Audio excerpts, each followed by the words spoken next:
8 seats. That's up from 5. You're revising that down. OK. Well, we're going to hear from you one more time, I think, aren't we, in terms of the polling. Thank you, Mary.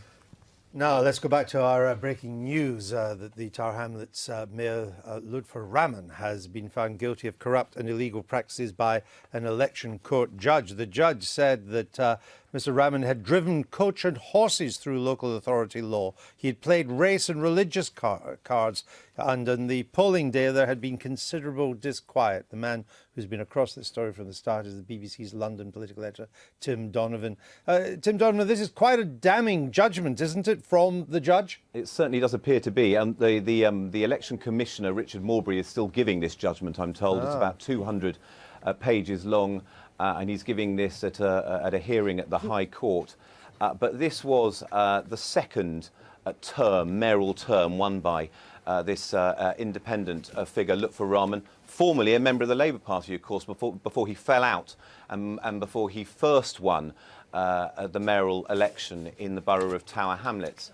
But the allegations against him were that he had played the race card, played the religious card, had got religious leaders in the area to get their supporters to vote for him.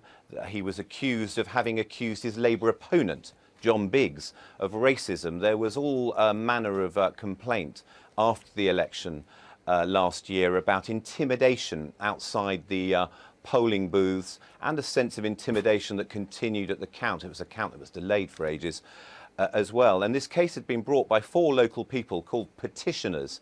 And the case had been going on at the High Court for several weeks. But it does look, certainly from what you say, and I've got some of the wording coming through, it looks as if this is a very a damning judgment, saying things like this had disclosed an alarming state of affairs in Tower Hamlets. It is the result of the ruthless ambition of one man, and Tower Hamlets First, which is theoretically his party, is in effect deemed here to be almost like a cover. This is just about Lutfur Rahman and his ambitions. The real losers in this case are the citizens of Tower Hamlets, and in particular the Bangladeshi community.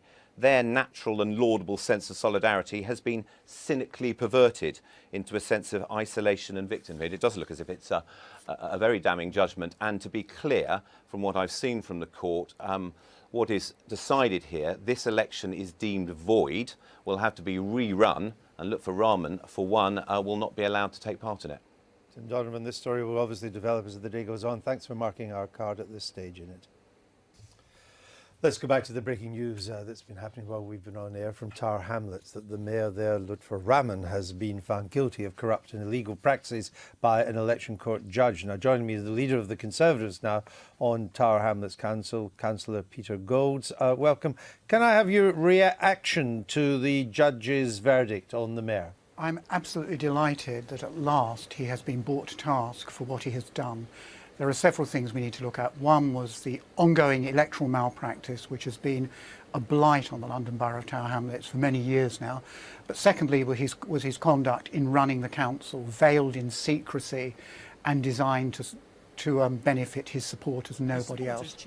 How bad were the election malpractices in your view? I mean, is what's being said here was that the result was fiddled in the end. Is that what the claim is? Much of what we can talk about. One was the demonisation using spurious grounds of racism against other candidates. Secondly was the conduct of the election on the ground, and the bribery and intimidation that went on. And I have a point, and I think the very brave election petitioners also have a point, is the lack of action of the Metropolitan Police and the Electoral Commission turning their back on him, pretending everything was well. Well, presumably what the mayor has been found guilty of, he wasn't doing on his own. Are there other people who should be charged? Absolutely. They have named and shamed and discharged from public office his election agent, a man called Alibor Chowdhury. And the judge also referred to 4 other councillors and candidates. So they need to be looked at very, very carefully. But this needs the police at last to take action, because I have written letter after letter, year after year, which has been ignored by the Metropolitan Police. Can you tell us what? Obviously, the mayor will have to stand down. I guess there'll have to be another election in Tower Hamlets. But does the mayor? Does he face criminal sanctions for this? What now happens? I very much hope the police do investigate his actions. In fact, he doesn't not only have to stand down, he was actually discharged discharged from office by the judge just before midday today.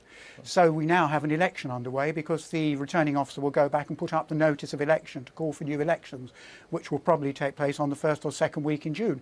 But yes, the police must investigate what has gone on. They have to look at these extraordinary grants that were identified by PwC. They need to look at his conduct. They need to look at the behaviour of his candidates and supporters. Okay, Councillor, thank you for joining us this morning, or this afternoon now.